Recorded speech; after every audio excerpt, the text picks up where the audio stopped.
follow-up on a day after River Rock rooting box. LaFawnda's still going to town. Amy was out here before, and how great is this rain after laying sod the day before.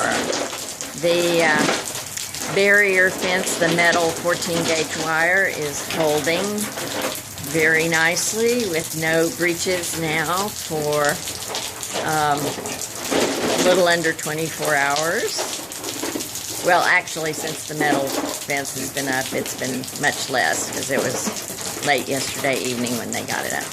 Anyway, Amy was out here before. I will,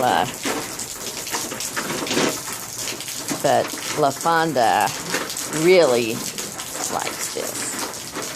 Okay, I'll try and get shots of Amy.